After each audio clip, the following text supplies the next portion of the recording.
진짜 말이야. 어. 내가 오늘 그 딱 제목을 보니까 깜짝 놀랐어. 오빠 뭐지? 제목이 내가 짱이라니까? 어. 제목이 이게 에스겔이 한 말이야? 짱이라니까? 에스겔이? 에스겔이 내가 아니, 짱이라고 한 거야? 아닐 것 같아. 그러면? 예수님이 짱이라니까?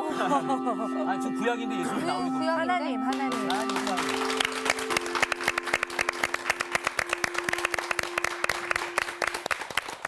자, 학생 여러분들 오늘도 이렇게 만나 뵙게 되어서 반갑습니다. 네. 네, 안녕하세요. 안녕하세요. 다 성경책 가져오셨죠? 네. 오늘은 4장, 5장, 6장을 공부하도록 하겠습니다. 아니요, 그렇게 빨리요. 이게 이제 많이. 가르치기 많이. 나름이고 배우기 나름이죠, 뭐. 아, 예. 지난번에 우리가 3장에서 네. 에스겔을 파수꾼으로 파수꾼으로 불러주신 부르신. 하나님에 대해서 네. 공부를 했습니다. 네. 하나님께서 에스겔을 불러주신 것은 또 민족의 파수꾼으로 삼아주신 것은 그 이스라엘 백성을 살게 하시려는 하나님의 그 사랑이셨다. 그 하나님은 오늘도 우리를 부르셔서 그 사람을 살리시려는 그 같은 일을 하신다고 우리가 공부를 했었습니다. 오늘의 말씀 에스겔 6강 내가 짱이라니깐 장춘식 목사님 수업 지금 함께해요.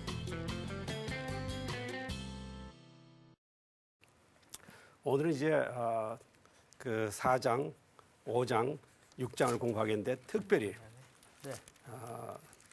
우리가 이제 공부하기 전에 6장 13절, 14절 말씀을 우리가 우선 한번 읽어보겠습니다. 네.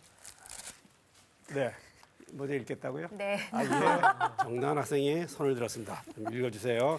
6장 13절, 김용성 학생이 14절을 읽겠습니다. 그 죽임당한 시체들이 그 우상들 사이에 제단 사방에 각 높은 고개 위에 모든 산 꼭대기에 모든 푸른 나무 아래에 무성한 상수리 나무 아래 곧 그 우상에게 분향하던 곳에 있으리니 내가 여호와인 줄을 너희가 알리라. 네, 내가 내 손을 그들의 위에 펴서 그가 사는 온 땅 곧 광야에서부터 디블라까지 황량하고 황폐하게 하리니 내가 여호와인 줄을 그들이 알리라. 네. 아멘. 13, 14에서 이제 반복적으로 얘기하는 것이 내가 여호와인 줄을 알게 될 것이다. 제가 이제 판서를 하나 하겠습니다. 네. 그래야지 또 네. 공부하는 이제 멋이 있을 테니까요. 네.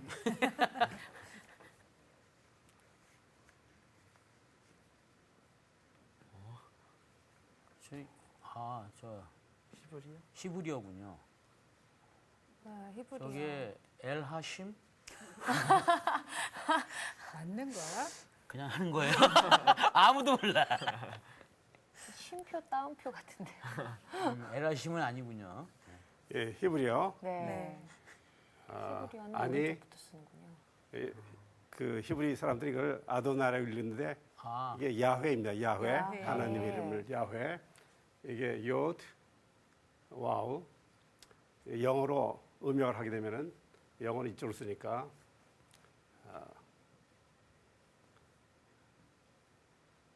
와우. 엘샤다이. H. 너 진짜 알고 하는 것 같잖아. 예수님께서 율법의 1.1획도 없어지지 아니하리라. 네. 1점 획 1회. 네. 1.1획도 없어지지 아니하리라. 그렇게 말씀하셨는데 하나님의 이름입니다. 하나님의 이름에 대해서는 우리가 나중에 또 한 시간 따로 공부하도록 하겠습니다. 이 에스겔서에는 이렇게 나는 여호와다. 또 내가 여호와인 줄 알리라 하는 말씀이 굉장히 많이 사용되어졌습니다. 네. 그래서 우리가 오늘 이제 본문에서 몇 군데만 읽어보도록 하겠습니다. 네. 예를 들어서 여러분들 에스겔서 5장을 보겠습니다. 5장. 5장 13절.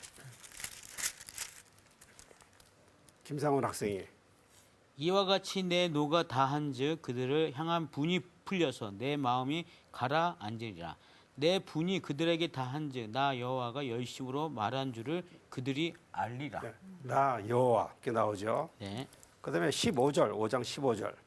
내 노고와 분과 중한 책망으로 내게 벌을 내린즉 너를 둘러싸고 있는 이방인들에게 내가 수치와 조롱거리가 되고 두려움과 경고가 되리라. 나 여호와의 말이니라. 그렇습니다. 그다음에 이제 17절도 보겠습니다. 17절. 그래서 읽을 필요가 없고요. 맨 끝줄 보면은 나 여호와의 말이니라. 말이니라. 이렇게 되어 있죠. 여호와는 하나님의 이름입니다. 네. 이스라엘 백성들이 출애굽했을 적에 애굽에서 나와서 모세가 하나님을 만났습니다. 그때 이제 하나님께서 모세에게 사명을 주셨습니다. 가서 바로에게 전하여라. 내 백성을 그래서 해방시켜라. 그들이 모세가 상당히 주저했습니다. 그러다가 결국은 이제 모세가 하나님의 명령에 순종하면서 그래도 모세가 하나님께 질문한 게 있습니다. 네. 아니, 내가 내 백성에게 가서 우리 조상의 하나님이 너희 조상의 하나님이 나를 보내셨다고 하면은 한들. 도대체 내가 하나님의 이름을 그러면 하나님 이름이 무엇이냐 그러면은 제가 뭐라고 예. 소개했으면 좋겠습니까? 네. 그래서 하나님의 이름을 이제 소개해달라고 가르쳐달라고 그랬더니 예. 뭐라 그랬죠? 에고에미.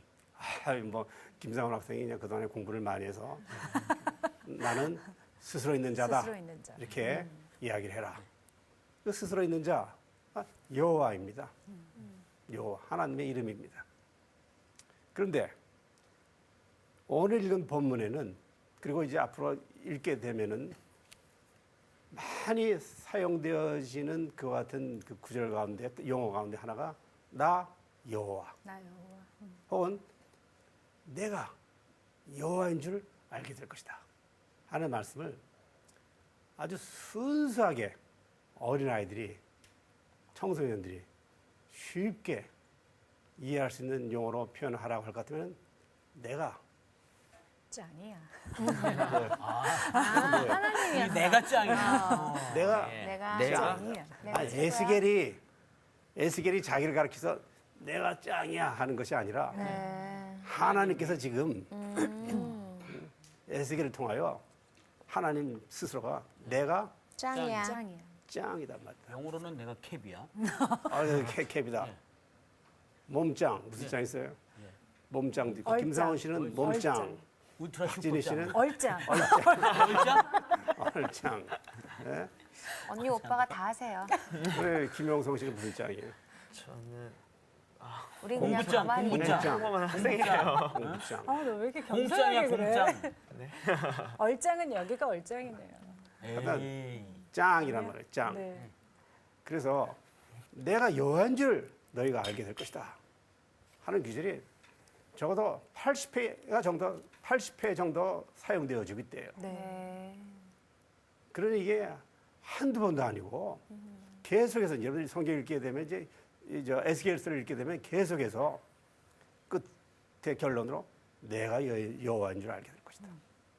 내가 여호와인 줄 알게 될 것이다. 나 여호와가 혹은 내가 여호와인 줄 알게 될 것이다. 반복적으로 사용되어지고 있는 것이. 질문을 드리겠습니다. 네. 질문을 드리겠습니다. 그 사람들이 얼어요. 네, 어차피 저는 아까 얘기했으니까 이제 넘어가겠습니다. 그게 어려워하지 마시고 에스겔 예언서 본문에 이렇게 내가 하나님인 줄을 알라니까 내가 하나님인 줄을 알게 될 것이다. 이런 용어들이 계속해서 자주 사용되어지는 이유는 무엇일까? 자, 용성아. 먼저 기회를 드릴게요. 왜 그러셨을까요? 하나님께서 왜 그러셨을까요? 얘기해. 자. 네. 당시에 제 생각으로 에스겔이 처했던 상황과 에스겔과 또 우리 이스라엘 민족이 처했던 상황 가운데서 하나님을 붙잡아야만 했고 또 이방 세력과 이방 신들의 어떤 위협 가운데서 하나님을 기억해야 되고 하나님을 붙잡아야 했기 때문에 하나님이 이렇게 해주신 게 아닐까 저는 생각을 해봅니다. 또 정당한 씨도 뭐 대답할 것이 있어요? 네. 왜 많이 사용되어졌을까? 너무 답답하고 모르니까. 모르니까 그냥 네. 한 대 이렇게 탁 때려주고 싶은 그런 심정에서 좀 알아라. 예. 내가 하나님인 줄 좀 네. 알라니까 네. 네. 알게 될 것이라는 얘기 그런 뜻이거든요. 그걸 거꾸로 우리가 해석해 보면은 왜 내가 하나님인 줄 알지 못하느냐가 말이에요. 왜 몰라? 아, 내가 얼짱이고 내가 캡이고 내가 최고인데 아, 왜 그걸 몰라줘가지고 밤낮 이렇게 새끼처럼 생각하느냐 이 말이에요. 답답하다 아, 답답하죠. 하는 그런 의미가 있을 것 같아요. 네. 네. 이걸 갖다가 그냥 순전히 그냥 종교적인 용어로 우리가 쉽게 풀이한다고 같으면 하나님은 거룩하신 하나님이라 그랬잖아요. 에스겔에 나타나신 하나님 무소부지하시고 전지전능하시고 네. 절대 타자로서 거룩하신 하나님이라고 우리가 이미 공부를 했어요. 네. 지난 시간에. 네. 네. 그런데 그 거룩하신 하나님의 이름이 싹 무시된 거 아니에요. 그러니 하나님께서 오죽 답답하셨으면 내가 짱이라니까. 내가 여호와 하나님이라니까 하는 이야기를 한 번이 아니시라니까요. 계속해서 말씀하시고 계신 것이에요. 그렇게 많이 사용되어지는 것만큼 하나님의 이름은 많은 사람들에게 업신여김 당하고 무시당하고 네? 경멸당했다. 네. 하나님 되게 화나셨다. 참 우리에게 마음 아픈 현실이에요. 네. 부끄러운 현실이고. 그러니 하나님께서 이스라엘 백성들에게 나의 존재를 좀 깨달아야 될 것 아니냐. 이제 제가 오늘 이제 4장, 5장, 6장을 갖다가 그냥 kop어서 공부한다 그랬는데 이제 4장 성경을 이제 빨리 넘기기 위해서 4장부터 네. 6장까지는 하나님의 심판입니다. 심판. 네. 심판에 대해서 우리가 공부를 하게 되겠는데 이 심판과 연계되어진 것이 하나님의 거룩하신 이름입니다. 왜 하나님께서는 이스라엘 백성을 심판하려고 하시는가? 그 심판의 이유와 그 목적과 그 하나님의 뜻이 무엇인가 하는 것을 4장부터 6장까지에 이제 기록되어져 있는 것입니다. 근데 이제 왜 그럼 이렇게 하나님께서는 심판하려고 하시느냐? 내가 짱이라니까. 그걸 몰라. 그걸 몰라서. 내가 여호와라니까. 그걸 몰라. 그러니 그쯤 하면은 혹시 내가 여호와인 줄 알게 될까? 알아들어. 그러니까 그때쯤 되면 너희가 내가 여호와인 줄 알게 될 것이다. 빨리 알면 더 좋죠. 오리뺨 맞고 왼뺨 맞고 후크 맞고 정강이 까이고 아이고. 꼬꾸라지고 아하. 두들겨 맞고 두들겨 맞으면은 아이 곤란한 거죠.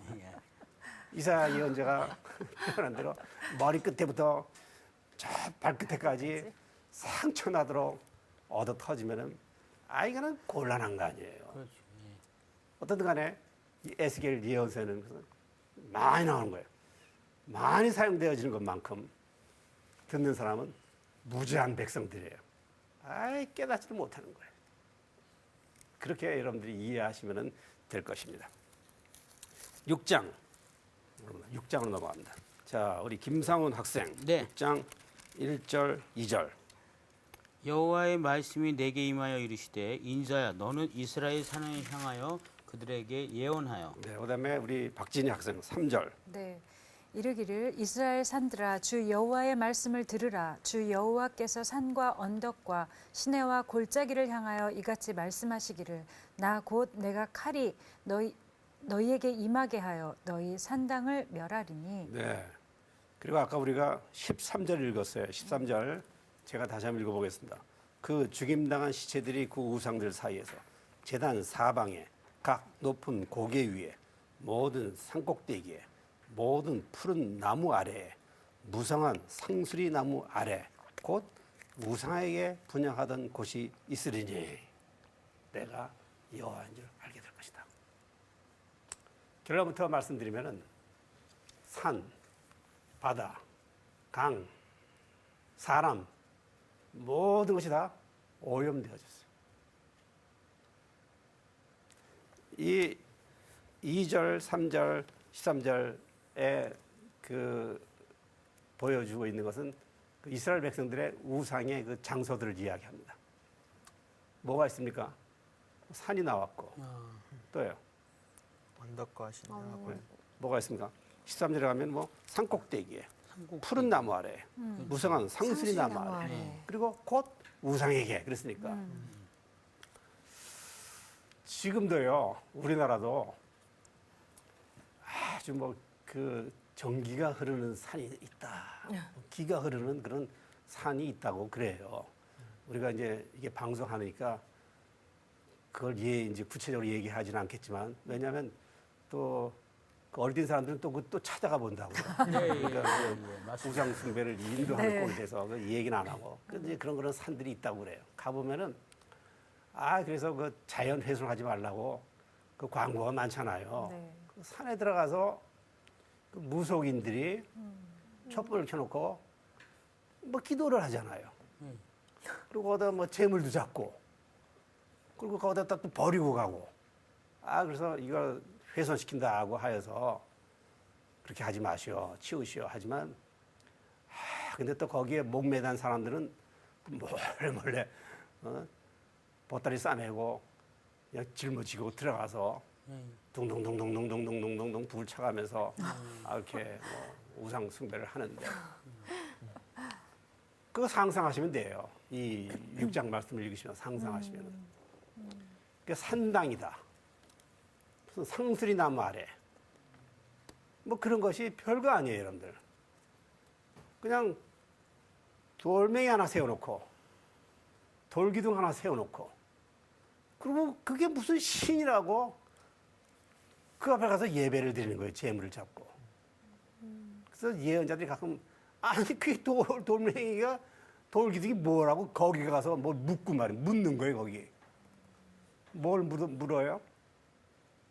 뭐 점치는 거죠, 뭐. 잘 뭐 되냐? 묻는 거예요, 그냥. 사주팔자 같은 거. 결혼할까요? 말까요? 그러면서. 저리 갈까요? 이리 갈까요? 그 묻는다고 한심하다 그러잖아요. 원래 이스라엘 백성들이 가나안 땅에 들어가기 전에 가나안의 토속적인 그 같은 신앙이 이런 산당이라 했어요. 산당. 우리가 성서에서는 산당이라 했어요. 산당. 그래서 이게 돌멩이나 바위나 아니면 나무 아래 가서 그게 무슨 신인 것처럼 재물을 차려놓고 묻고 예배드리고 신앙의 대상으로 삼고 그랬어요. 히스기야라든지 요시야라는 그 왕들은 그래서 이 상다들 가나안의 그 산당들을 다 없애버렸어요. 없애버리고 예배는 오직 예루살렘에서만 드린다. 예루살렘으로만 와라. 그래서 예배의 중앙 집권화를 종교 개혁으로 했던 그 같은 왕들이었습니다.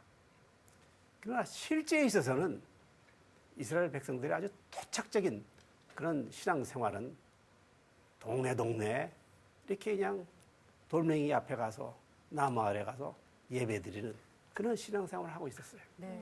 그래가지고 혼합적이고 우상적인 예배가 만연해 있던 것이에요. 지금 에스겔서의 6장 2절, 13, 14절에서 보여주는 그 같은 산이라든지 산당이라든지 높은 산 꼭대기에서 푸른 나무 아래에서 상수리 나무 아래에서 하는 것은 지금 그 같은 이스라엘 백성이 아주 토착적이었던 우상 숭배를 고발하는 내용입니다. 네. 아니, 내가 거기 없고 나는 거룩하신 여호와 하나님인데 아니 그렇게 돌멩이한테 가서 묻고 복 달라 그러고 할 것 같으면 한번 해봐라. 그 앞에서 죽임당하고 하나님 한번 치여가지고 그때서야 하나님이 정말 짱이시구나. 그렇게 깨닫게 될까 하는 그런 내용이라고 여러분들 이해하시면 될 것입니다. 예레미야 예언자가 제가 이제 몇 군데를 찾아서 읽어드릴게요. 그 이스라엘 백성들이 얼마만큼 이렇게 토착적인 그 산당에서의 예배가 그냥 삼석에 파고 들었었는지 들어보십시오. 그리고 생각해 보십시오. 내 눈을 들어 헐벗은 산을 보라. 내가 행음하지 아니한 곳이 어디 있느냐. 참으로 마음 아프고 슬픈 그 어떤 예언자의 음성이죠. 예레미야 3장 2절 말씀입니다. 또 3장 6절 말씀이에요. 그가 그 이스라엘 백성입니다. 그가 모든 높은 산에 오르며 모든 푸른 나무 아래로 가서 거기서 행음하였도다. 행음했다고 하는 것은 우상 숭배했다고 하는 것입니다. 영적으로 간음을 했다 하는 그런 의미입니다. 또 예레미야서 3장 9절 말씀.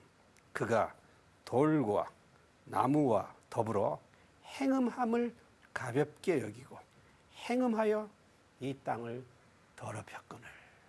이렇게 한탄했습니다. 그러니 사람과 거기 가서 절하는 사람이나 그와 같은 우상이 있는 곳이나 하나님 입장에서 볼 때, 예언자들이 볼 때 온 자연이 인간과 더불어서 부패하고 타락하고 오염된 것이. 내가 여호와인 줄 알게 되려니까 다시 말씀드리면 하나님의 심판이 있는 것이. 하나님께서 언제까지 이걸 두고 보실 것인가. 5장으로 넘어가겠습니다. 성경이 왔다 갔다 하는데 에스겔서 5장 5절부터 11절은 그래서 예루살렘이 심판받은 이유, 또 멸망당할 수밖에 없는 이유를 설명하고 있습니다. 우리 이제 상훈 학생이 그 목소리로 5장 5절부터 7절까지를 읽겠습니다. 주 여호와께서 이와 같이 이르시되 이것이 곧 예루살렘이라 내가 그를 이방인 가운데에 두어 나라들이 둘러있게 하였거늘 그가 내 규례를 잠깐만요. 이것이 곧 예루살렘이라 내가 그를 이방인 가운데에 두어 나라들이 둘러있게 하였거늘 하는 말씀이 무슨 말씀입니까? 예루살렘이 센터이란 말이야. 내가 예루살렘을 센터로 만들었다. 그리고 나머지 나라들은 다 둘러싸고 있다. 당신이 중심이다. 예루살렘이 중심이다. 둘러싸있게 하였다. 그러니까 하나님께서 그만큼 예루살렘을 그렇게 감싸주시고 보호해주시고 눈동자처럼 지켜주시고 뭐 그런 의미입니다. 그다음에 이제 6절 보겠습니다. 그가 내 규례를 거슬려서 이방인보다 악을 더 행하며 내 율례도 그리함이 그를 둘러있는 나라들보다 더하니 이는 그들이 내 규례를 버리고 내 율례를 행하지 아니하였음이라. 그러므로 나 주 여호와가 말하노라 너희 요란함이 너희들 둘러싸고 있는 이방인들보다 더하여 내 율례를 행하지 아니하며 내 규례를 지키지 아니하고 너희를 둘러있는 이방인들의 규례대로도 행하지 아니하였느니라. 예, 감사합니다. 규례와 율례라고 하는 말은 일반적으로 율법을 지칭하는 그 같은 말씀으로 여러분들이 보시면 되겠습니다. 좀 더 구체적으로 말씀드리면은 규례라고 하는 것은 민형사상의 법의 조항들을 이야기하는 것입니다. 그다음에 율례라고 하는 것은 그렇게 법령들을 이야기하는 것입니다. 어떤 때는 율례와 규례를 거슬렸다 하는데 이것은 하나님께서 주신 이스라엘의 법 전체라고 여러분들이 생각하시면 됩니다. 그다음에 이 이스라엘 백성들이 잘못한 것이 있습니다. 그것은 무엇이냐면은 그렇게 하나님이 주신 법을 거슬렸다. 거슬렸다고 하는 말씀은 참 의미가 깊은 또 우리가 꼭 생각해 두어야 될 말씀입니다. 이 거슬렸다고 하는 말씀의 원래 뜻은 이런 법의 한 조항 한 조항을 임의로 그러니까 자기 마음대로 바꿨다라고 하는 뜻이 있습니다. 예언자도 예언자의 사명을 감당하려고 할 것 같으면 하나님께서 주신 말씀만을 전해야 된다 그랬어요. 그걸 갖다 자기가 마음대로 바꿔서는 안 되는 것이에요. 첨가해서도 안 되고 빼도 안 되는 것이에요. 상황에 따라서 이랬다 저랬다 하면 안 되는 것이에요.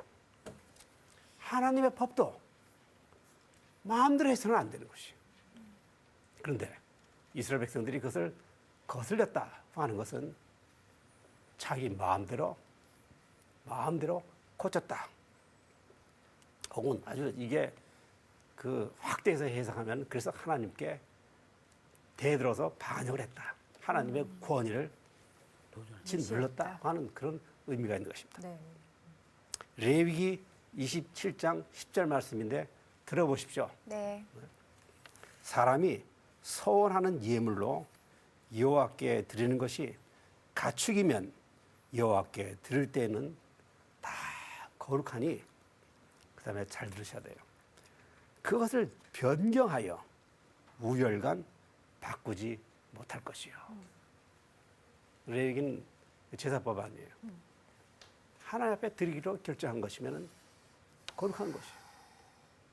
하나님이 받으시는 것이에요.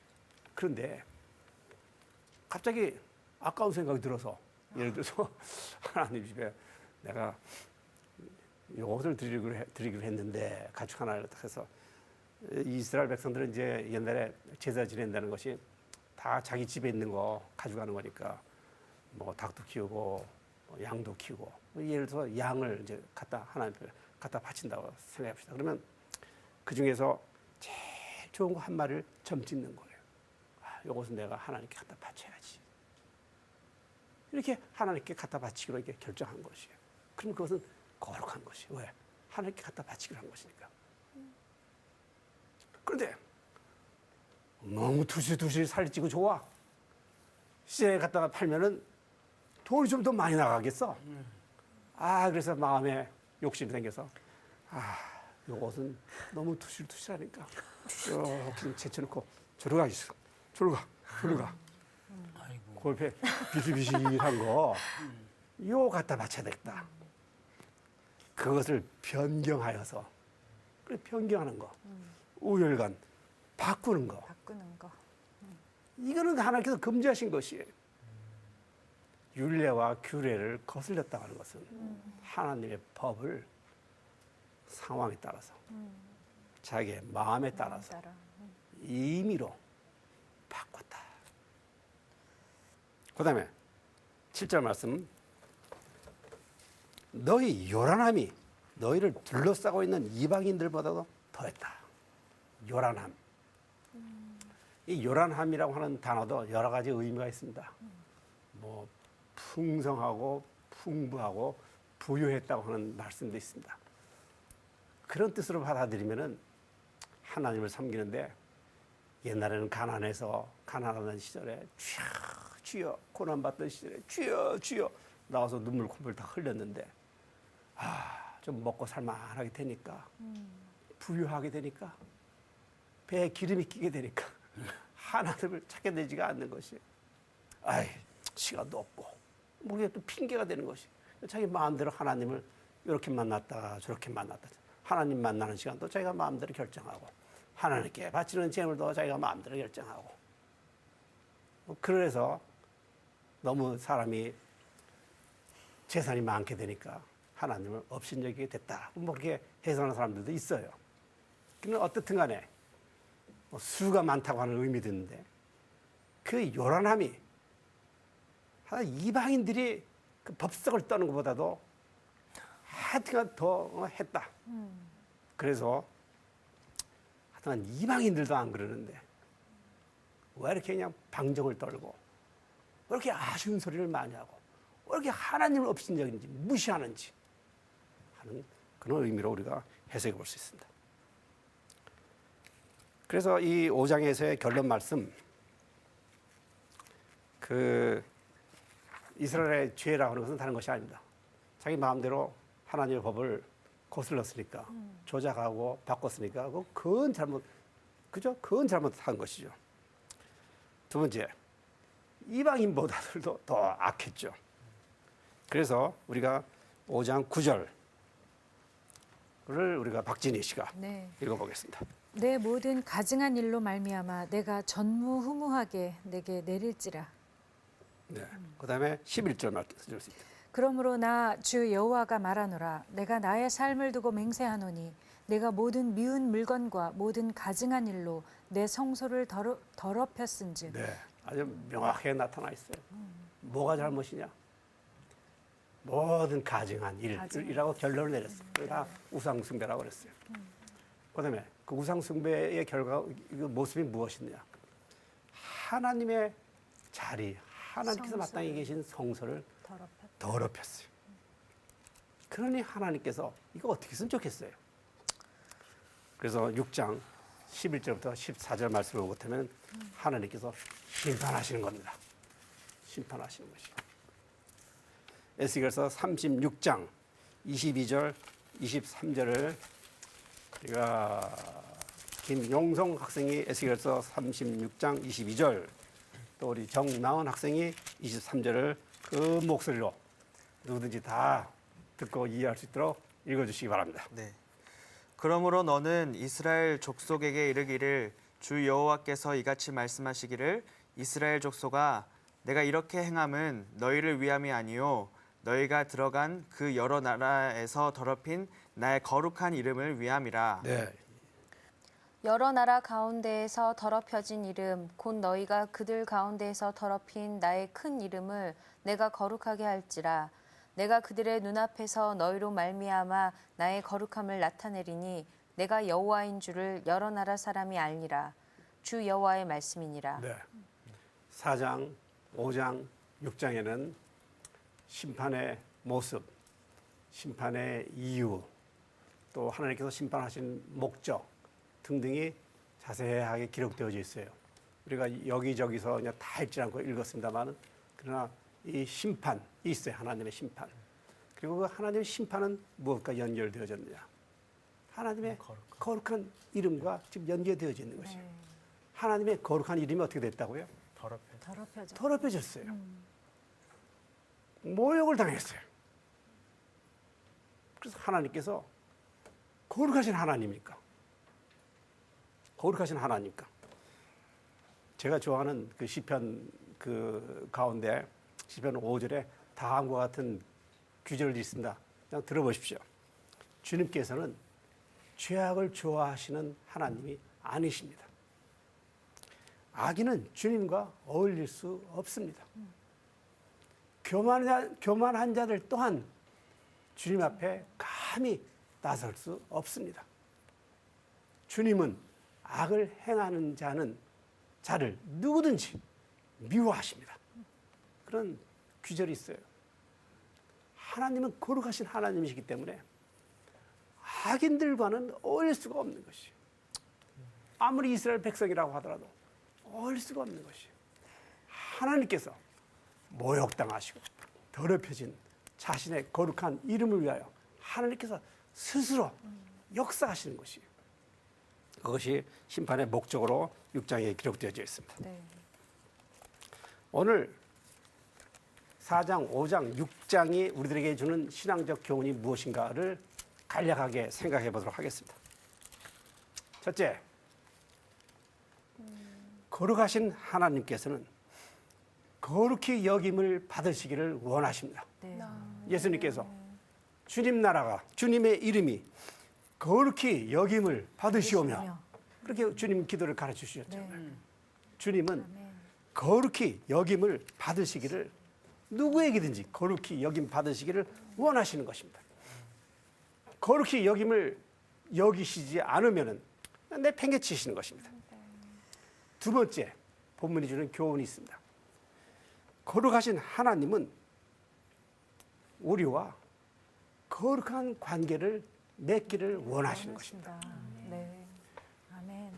오늘 본문의 말씀이 우리들에게 주는 신앙적 교훈. 첫째, 하나님은 거룩하신 하나님이라는 것이고.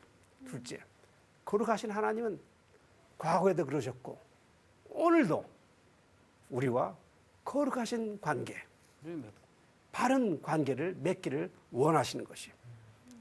올바른 예배의 관계를 맺기를 원하시는 것이요. 뭐 여러분들 그동안에 많이 들으셨겠습니다만 거룩하다라고 하는 히브리어는 가도시라고 하는 단어는 분별하다 구별되다. 혹은 성별하다고 하는 그런 뜻이 있어요. 사도 바울께서 너는 이 세대를 본받지 말고 오직 마음을 새롭게 함으로 변화를 받아 하나님이 선하시고 기뻐하시고 온전하신 뜻이 무엇인지 그때 뭐라 그랬어요? 분별하도록 분별을 하라지. 분별하도록 하라. 그리스도인은 분별해야 되는 것이에요. 아멘. 그것이 하나님과 바른 관계를 맺는 것. 거룩하신 하나님과 올바른 관계를 맺고 하나님 앞에 올바른 예배를 드리는 것이에요. 참된 예배라고 하는 것은 언제나 하나님과 거룩하신 하나님과 바른 관계를 맺는 것입니다. 바르지 못한 관계라는 것은 물질적 관계. 주님, 그다음에 뭐라는 게 뭐예요? 물질. 대박 터뜨리게 해주십시오. 하나님 앞에 나와서 부르짖는 게. 그럼 물질적 관계. 물질이 많으면 하하하하 하고 기뻐하고 쪼들리게 되면 하나님은 내 기도에 응답해 주시지 않는가 하고 그냥 풀 죽고 그 하나님과의 관계가 물질적 관계. 자유와 진리 안에서 사랑의 인격적 관계를 맺지 않고 고난을 두려워하지 않냐고 하나님의 말씀에 따라 열심히 살려고 하지 않고 그저 복만을 생각한다고 할 것 같으면 이게 거룩하신 하나님과의 바른 관계를 맺는 것인가 네. 우리가 생각해 보아야 되는 것이죠. 네. 오늘 4장부터 6장까지의 말씀 거룩하신 하나님의 이름이 짓밟혀졌습니다. 더럽혀졌습니다. 그러면은 오늘 우리는 이 말씀을 읽는 그리스도인으로서 우리는 하나님의 이름을 거룩히 여기는가? 그걸 에스겔 예언자는 우상 숭배라고 하는 그런 용어로 그냥 싸잡아서 비난해 버렸거든요. 그러면은 우리가 드리는 우상 숭배의 요소들은 무엇인가? 네. 우리 주위에 이단들도 많아요. 이단들 보면은 이단들이 우상시하는 건 뭔가요? 교주. 하나님 외에 교- 교주, 또 교주의 가르침, 돈. 교주가 말한 무슨 교리, 교리. 뭐 책, 그다음에 특정한 장소 응? 하는 것들을 갖다가 이렇게 신성시한다고 할 것 같으면 네. 그걸 갖다가 아주 성별해서 아주 거룩한 것처럼 착각한다고 할 것 같으면 그런 것들도 하나님에 대한 우상 숭배가 되겠죠. 네. 어떻든 간에 4장부터 6장까지 내가 여호와인 줄 알게 될 것이다 하는 말씀이 우리들에게 주는 것은 하나님은 거룩하신 하나님으로 모든 우리의 삶의 현장에서 하나님은 거룩히 여김을 받으시기를 바라시고 또 우리가 하나님과 정말 바른 관계를 맺으려고 할 것 같으면 하나님을 우리가 우리의 모든 삶을 성별하여서 네. 하나님께서 아까 바울 선생님 말씀을 우리가 했습니다만 하나님께서 기뻐하시는 것이 무엇인지 선하게 산다 하는 것이 무엇인지 하는 것들을 우리가 분별하여서 하나님께 드리는 바른 예배가 되어야 되지 않겠는가 하는 그 어떤 신앙적 교훈을 이 에스겔 그 4장부터 6장이 우리에게 주는 교훈이라고 생각되어집니다. 그 외에 어이고 그냥 심판의 모습이 있네.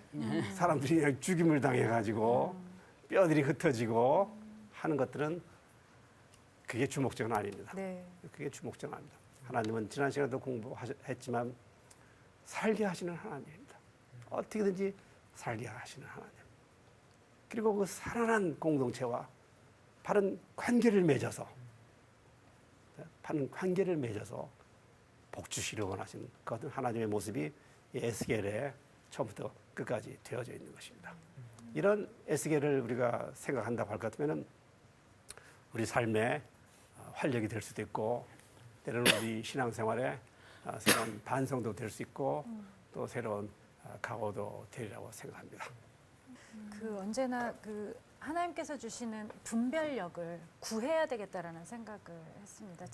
제 지식, 제 지혜로는 네. 예, 이 세상에 어떤 것이 옳은 것인지 어떤 것이 그른 것인지가 너무나 불분명하게 판단하기가 너무 어려운 부분들이 많이 있는 것 같아서 하나님께서 주시는 지혜와 그 분별력이 아니면 온전히 그 거룩한 삶을 주님과 그 관계를 맺어가기가 너무 어려운 세상이다라는 생각을 해보게 되었습니다. 네.